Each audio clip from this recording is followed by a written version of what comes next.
ناظرین، وہ آئے تو انسانوں کو جینے کا شعور آیا۔ نبی کریم صلی اللہ علیہ وآلہ وسلم کی ولادت کے بعد بہت سے معجزات ہوئے، بہت سی برکات ہوئیں، کائنات کی روشنی چھٹ کر اندھیرا چھٹ کر روشنی میں آئی۔ نبی کریم صلی اللہ علیہ وآلہ وسلم جب پیدا ہوئے تو ایک بادل کا ٹکڑا آیا، اس نے آپ پر سایہ کیا، ایسے جیسے کمرے میں دھند سی چھا جاتی ہے۔ اللہ تعالیٰ نے اپنے پیارے محمد صلی اللہ علیہ وسلم کو آسمانوں کی سیر کرائی، سب کچھ دکھایا۔ جب آپ دنیا میں تشریف لائے تو آپ کا ختنہ بھی ہوا تھا۔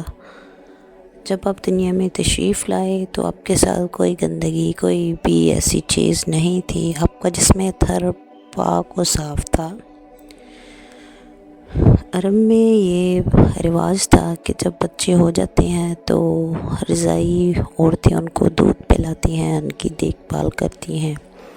ایسے ہی جب نبی کریم صلی اللہ علیہ وسلم پیدا ہوئے تو کچھ دائیاں آئیں، کہا جاتا ہے 10 کے قریب دائیاں آئیں، لگ بھگ 9 آپ کو دیکھ کر جو واپس چلی گئیں۔ جو دیکھتی وہ کہتی اس کا تو باپ نہیں ہے، یہ یتیم بچہ ہے، یہ ہمیں اس کے گھر والے اس کا نانا نفقہ ہمیں کیا دیں گے۔ وہ واپس چلی گئی، پھر آئیں، پھر واپس چلی گئیں، لگ بھگ 10 کے قریب دائیاں آئیں۔ انہوں نے آپ کو دیکھا تو یتیم سمجھ کے چھوڑ کر چلی گئیں۔ جاتے جاتے جب حضرت حلیمہ سعدیہ کی باری آتی ہے تو حضرت حلیمہ سعدیہ نے آپ کو دیکھا، دیکھ کے وہ بھی واپس چلی گئیں۔ سب دائیوں کو بچے مل گئے مگر حلیمہ سعدیہ کو کہیں سے بچہ نہ ملا، تو اس کا شوہر اس سے کہتا ہے کہ کچھ نہ لینے سے بہتر ہے کہ ہم اسی بچے کو لے جائیں جس بچے کو ہم چھوڑ کے آئے ہیں۔ جب حلیمہ سعدیہ نبی کریم صلی اللہ علیہ وسلم کو دیکھنے آئی تو حضرت آمنہ فرماتی ہیں کہ حلیمہ، یہ بچہ کوئی عام بچہ نہیں ہے، جب تم اس کو دیکھو گی تو تم خود دھنگ رہ جاؤ گی اس کی برکات دیکھ کر، کیونکہ میں نے اس کو دیکھا ہے جب بھی میرے پیٹ میں تھا تو کنویں کا پانی اوپر آ جاتا تھا، جب یہ میرے پیٹ میں تھا تو مجھ پر دھوپ کا سایہ نہیں پڑتا تھا، بادل درخت میرے اوپر سایہ کرتے تھے۔ اس بچے کی وجہ سے اتنی برکات ہیں کہ میرے گھر میں، نہ صرف گھر میں بلکہ پوری دنیا میں روشنی پھیل گئی ہے۔ حضرت حلیمہ سعدیہ نے نبی کریم صلی اللہ علیہ وسلم کو گود لیا۔ جب آپ نے گود لیا تو آپ حیران رہ گئیں اس بچے کا نور کی طرف دیکھ کر۔ آپ کو رات ہو گئی تو حلیمہ سعدیہ نے نبی کریم صلی اللہ علیہ وسلم کو گود لیا، ان کو دودھ پلانا چاہا تو حلیمہ سعدیہ بڑی پریشان ہوئی کہ میری چھاتیوں میں تو دودھ بھی نہیں ہے، وہ بھی سوکھ چکا ہے۔ آپ صلی اللہ علیہ وسلم جب آپ حلیمہ کی سعدیہ کی گود میں آئے تو آپ کی چھاتیاں دودھ سے بھر گئی۔ نبی کریم صلی اللہ علیہ وسلم کے ایک اور رضاعی بھائی بھی تھے، آپ نے اپنے حصے کا دودھ پیا۔ جب حلیمہ سعدیہ نے آپ کو دوسری طرف سے پلانا چاہا تو آپ نے منہ موڑ لیا۔ پھر رات ہو گئی، حلیمہ سعدیہ بھوک کی وجہ سے نڈال تھی، اپنے خاوند سے کہا کہ جائیے دیکھیے اونٹنی کا جو دودھ ہے ہو سکتا ہے وہ کوئی قطرہ 2 قطرے دودھ دے دے، آپ وہ لے آئیں، ہم پی لیتے ہیں۔ تو حلیمہ کے شوہر کہتے ہیں کہ چمڑے کی کھال اور ہڈیوں کے اوپر کون سا دودھ ملے گا، مگر حلیمہ کے کہنے پر وہ گئے۔ جب انہوں نے رات کا اندھیرا تھا، برتن دیا، دودھ لینے گئے تو اونٹنی تو بالکل تھوڑا سا دودھ دیتی ہے۔ اونٹنی نے نہ صرف وہ برتن بھرا بلکہ اونٹنی کے تھن ویسے کے ویسے ہی تھے جیسے ابھی اور دودھ باقی ہو۔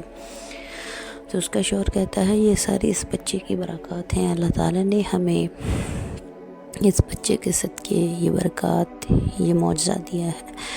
تو باقی سب دائیاں بچوں کو لے کر 24 گھنٹے پہلے نکل چکی تھیں۔ حضرت حلیمہ کا جو خچر تھا وہ بالکل کمزور و لاغر تھا، آپ نے اپنی اونٹنی اور خچر کو لیا اور نبی کریم صلی اللہ علیہ وسلم صبح ہوئی، نبی کریم صلی اللہ علیہ وسلم کو اپنی گود میں لیا۔ جب آپ اونٹنی کو ساتھ لے خچر پر بیٹھتی ہیں تو وہ تیز دھار تلوار سی تیز دھار چلنے لگتی ہیں۔ اور وہ 24 گھنٹے کا سفر طے کر کے ان تمام دائیوں سے آگے نکل جاتی ہیں جو بچے لے کر 24 گھنٹے پہلے نکلی تھی۔ جب وہ حلیمہ سعدیہ کو دیکھتی ہیں تو کہتی ہیں حلیمہ کیا یہ کوئی اور سواری تو نہیں تبدیل کری؟ تیرا خچر تو مرا ہوا تھا، 2 قدم نہیں چل سکتا تھا، تو ہم سے بعد میں چلی ہے اور ہم سے پہلے پہنچ گئی۔ تو حلیمہ سعدیہ کہتی ہیں کیا خوبصورت جواب ہے۔ وہ کہتی ہیں کہ سواری نہیں بدلی، سواری کا سوار بدل گیا ہے۔ جو بچہ تم یتیم سمجھ کے چھوڑ کے آئی تھی میں وہی بچہ لے آئی ہوں، میری گود میں محمد ہیں اور یہ میری محمد کی برکات ہیں۔ تو اب ان کو اپنے گھر میں لے آتی ہیں۔ حلیمہ سعدیہ نبی کریم صلی اللہ علیہ وسلم کو گود میں لیے بیٹھتی ہیں، اپنے گھر کے باہر بیٹھتی ہیں۔ جو دائیاں آتی ہیں، جو کوئی دیکھتا ہے نبی کریم صلی اللہ علیہ وسلم کو دیکھ کر دنگ رہ جاتا ہے۔ کوئی بچہ اتنا خوبصورت بھی ہو سکتا ہے۔ ناظرین، نبی کریم صلی اللہ علیہ وسلم 12 سال کی عمر میں تھے تو آپ کے چچا آپ کو تجارت کے لیے لے گئے۔ جب آپ کو تجارت کے لیے لے جایا گیا تو ایک یہودی تھا وہ کہتا ہے کہ اس قبیلے کا سردار کون ہے؟ تو آپ کے چچا نے آپ کی طرف اشارہ کر دیا۔ تو وہ یہودی کہتا ہے کہ نہیں، یہ آپ کا بچہ نہیں ہے، مجھے اصل بات بتائیے۔ تو آپ کے چچا نے کہا ہاں یہ میرا بھتیجا ہے، مگر مجھے اپنے بیٹوں سے بھی زیادہ عزیز ہے۔ تو اس پر حضرت اس یہودی نے کہا کہ میں نے دیکھا ہے کہ نبی کریم صلی اللہ علیہ وسلم کو میں نے دیکھا ہے ایک آخری نبی آنے والا ہے، اس کا باپ نہیں ہے، میرے علم کے مطابق یہ وہی نبی ہے، آپ اس کو یہاں سے واپس لے جائیں ورنہ یہودی لوگ ان کو مار دیں گے۔ میرے نبی کریم صلی اللہ علیہ وسلم کا ایک اور معجزہ کہ جب حلیمہ سعدیہ کے شوہر کے ساتھ نبی کریم صلی اللہ علیہ وسلم بکریاں چرانے کے لیے گئے تو وہاں سے کچھ عربی یہودیوں کا گزر ہوا۔ وہ یہودی کہتے ہیں کہ یہ بچہ کس کا ہے؟ تو حلیمہ سعدیہ کے شوہر ابو قاشہ کہتے ہیں یہ بچہ میرا ہے، میں اس کا باپ ہوں۔ وہ یہودی کہتا ہے کہ اگر تم یہ بات کہتے کہ یہ بچہ میرا نہیں ہے تو ہم اس کو مار دیتے، قتل کر دیتے۔ ناظرین، میرے نبی کی بہت سی برکات ہیں، بہت سی معجزات ہیں جو نہ صرف عرش سے فرش تک بلکہ پوری دنیا کے لیے کرشمہ بن کے آئے۔